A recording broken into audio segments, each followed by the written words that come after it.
A humanidade se desenvolveu e prosperou usando energia de forma racional e muitas vezes de forma irracional também. Falaremos da extração de energia dos músculos dos escravos, bem como do uso intensivo da energia disponível na natureza, nas eras pré-industriais.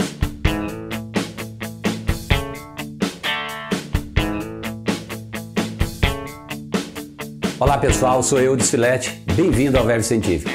Esse canal apresenta e discute os mais importantes tópicos das ciências naturais. Eu faço isso aqui da mesma forma que eu faço para os meus alunos lá na universidade. Antes disso, se essa for sua primeira vez aqui, clica no botão inscrever-se para que você possa acompanhar a cada semana o conteúdo do Verbo Científico. Há 1 milhão de anos atrás, os primeiros humanos eram coletores de plantas e seus frutos. Eles viviam com um orçamento diário de cerca de 2 kWh. Quanto é isso de energia? Isso é mais ou menos a ordem de calorias que tem no prato de feijoada. Então eles começaram a caçar há cerca de 500 mil anos, munidos de ferramentas feitas de pedra e madeira. Um enorme salto na arte da sobrevivência foi dado quando o homem dominou o fogo. Com isso ele aperfeiçoou o uso da energia liberada pela combustão da madeira para aquecer suas cavernas, para defender-se de animais, cozinhar, assar alimentos e até mesmo incrementar suas armas. Nesse ponto da história, o consumo médio diário de energia já era 6 kWh por pessoa. Há 300 mil anos, o Homo sapiens desencadeia a Revolução Neolítica. Homens e mulheres inventaram a agricultura e a criação de gado. Além de coletar e caçar, agora os seres humanos começam a captar energia solar também. E ele fazia isso proporcionalmente à área da terra utilizada na agricultura. A terra passa a ser uma coisa muito importante para o ser humano. A domesticação de animais, como cabras, porcos, bois, cavalos, fornece carne, leite, couro, esterco, além de fornecer força muscular para arar os campos, transportar mercadorias, entre outras funções. Esses animais e aves domesticados, como galinha, porcos, patos, eles convertem a energia química das plantas em alimentos de alta qualidade para o benefício do homem. Nesse ponto, enquanto a energia alimentar colhida por hectare por ano por caçadores e coletores era de apenas 1 kWh, ela equivalia a mais de 3.000 kWh para os agricultores indianos que produziam trigo e a quase 80.000 kWh na agricultura intensiva chinesa da época. Ou seja, as agriculturas eram muito mais poderosas na geração de energia. Os rendimentos energéticos das tecnologias agrícolas se tornaram, então, a base das maiores civilizações pré-industriais.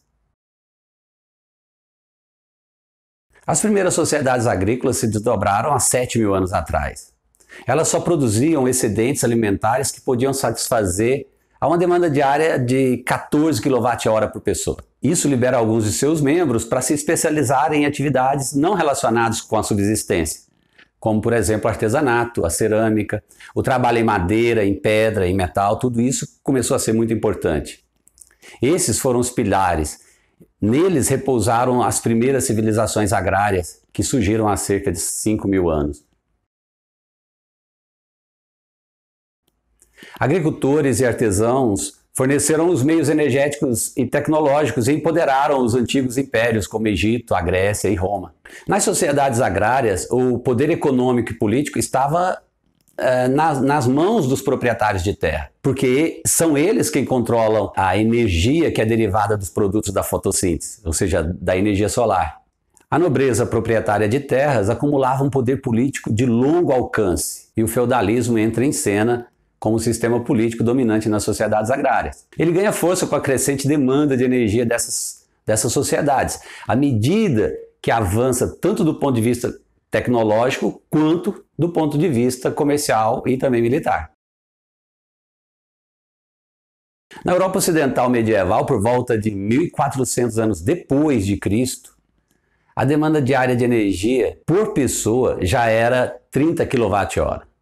Apesar de suas impressionantes realizações culturais, as civilizações agrárias sofreram grandes limitações da força muscular e também pela baixa eficiência da conversão de energia por humanos e animais. Nesta época, planos inclinados, blocos em polias, moinhos de ventos, moinhos de água, era o que se tinha de mais top no que diz respeito à tecnologia. Era uma pequena ajuda para superar as limitações biológicas. Agora, raciocina comigo. O desempenho médio de um cavalo é de 600, 700 watts. Um cavalo pode executar o trabalho de 3 a 6 kWh por dia. E para isso ele precisa de um alimento com conteúdo energético de aproximadamente 30 kWh. Assim, a sua eficiência energética deve estar entre 10% e 20%. Mais adiante eu vou mostrar em uma outra série como é que se calcula essa eficiência. As eficiências energéticas do homem e do cavalo são muito semelhantes. No entanto, o desempenho médio de um homem é apenas 50 e 100 watts, no máximo 1/7 do desempenho de um cavalo. Com essas informações em mente, podemos entender o triste destino de camponeses escravos que viviam durante os 5.000 anos entre os primeiros impérios do mundo antigo até o começo do século XIX. Embora os seres humanos sejam fisicamente muito mais fracos que os bois e os cavalos, a combinação de sua força muscular com a habilidade da mão humana e também a criatividade do cérebro eram indispensáveis para todas as tarefas sofisticadas. Essas tarefas estavam envolvidas na construção das pirâmides, palácios, templos. Essas construções inspiraram a admiração de todas as gerações que vieram após elas. Os membros da nobreza sempre apreciaram o luxo e a ostentação. Não era diferente naquela época. Como é energeticamente possível para poucos membros da nobreza fornecer todos os meios para suas próprias vidas luxuosas, eles precisavam de enormes exércitos de servos e escravos. Essa mão de obra trabalharam para eles em pedreiras, canteiros de obras e o mais importante de tudo, no cultivo da terra. A glória de poucos se mantinham às custas da miséria de muitos. A importância econômica dos escravos era tamanha que, em dada época, cerca de 30% da população do Império Romano eram escravos. Você consegue imaginar isso? Estima-se que mais de 30% da população da Roma Antiga era formada por escravos numa dada época. Na Grécia Antiga, como é relatado na Ilíada, os escravos valiam 4 bois. Escravos deste valor eram bem tratados e foram eles que ajudaram a sustentar a glória da cultura grega até que os romanos assumissem o controle. Nas grandes propriedades do agronegócio, grandes massas de escravos produziam alimentos a custo muito menor do que os camponeses livres, que trabalhavam as suas pequenas propriedades de terra. Os pequenos camponeses não podiam competir nesse cenário. Destruídos economicamente, eles migram para a cidade e se tornam o proletariado romano. Durante séculos, os camponeses, inicialmente livres, se tornavam cada vez mais e mais dependentes dos grandes proprietários de terra. Eles sofrem escravidão até que o feudalismo europeu seja varrido pela Revolução Francesa e pela Revolução Industrial. Mas antes que isso viesse a acontecer, os europeus reeditaram o papelão dos imperadores antigos e reestabeleceram a escravidão em grande escala para satisfazer as necessidades de luxo de poucos nobres. Estima-se que mais de 10 milhões de africanos escravizados tenham sido trazidos para a América entre 1500 e 1850. Isso excede em muito o número de imigrantes europeus.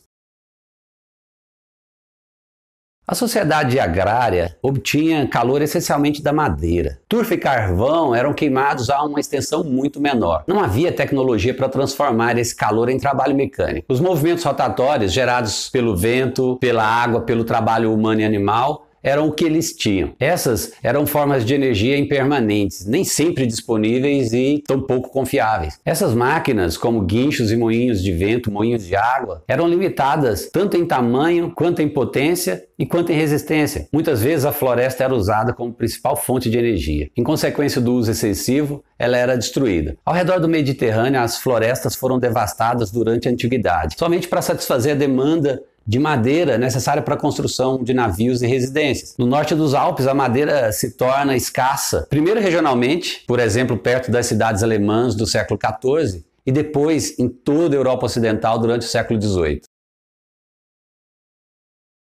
Essas crises da madeira e da energia levaram aos regulamentos administrativos medievais para a utilização das florestas próximas às cidades. E no século XVIII já se falava em reflorestamento das áreas desertas e também desenvolvimento da ciência da silvicultura como princípio de sustentabilidade. O desmatamento ocorre em um ritmo alarmante nos países subdesenvolvidos do século XX e XXI.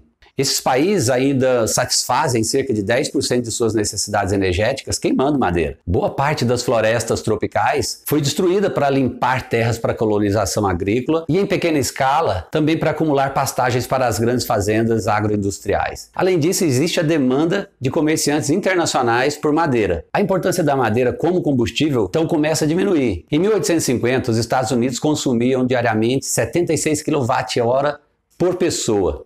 Já em 1880, essa madeira diminuiu para apenas 3,6 kWh. A crise da madeira dá espaço então para o ciclo do carvão, o ciclo mais sujo da história. E isso acontece em meados do século XIX. De 1850 a 1950, o carvão comanda uma parcela maior que 90% do uso da energia dos britânicos. O uso de madeira desapareceu quase completamente em 1870. A causa da ascensão do carvão como principal vetor energético foi a Revolução Industrial. Vimos aqui que as sociedades pré-agrárias e agrárias viviam basicamente do extrativismo natural. O adicional energético necessário para manter ou melhorar a qualidade da vida era extraído dos músculos do povo escravo. Isso foi feito por milênios. Ou mais recentemente, pela queima da madeira. A Revolução Industrial veio modificar isso radicalmente. Com a abolição da escravatura e com o declínio do ciclo da madeira, o ciclo do carvão entra em cena e fomenta a industrialização em massa na Europa. Isso é tópico para o nosso próximo vídeo. Esse foi mais um vídeo da parte de energia e conservação. Aqui na descrição você vai poder encontrar as referências nas quais eu me baseei para preparar esse conteúdo. Para continuar acompanhando essa série e também outros conteúdos do canal, clique aí no botão inscrever-se, comente o vídeo, curta, compartilha. Só assim eu vou ter como continuar a aprimorar o material que eu tenho para apresentar. Então, clica no botão e entre na Verve Científica. Nos vemos no próximo.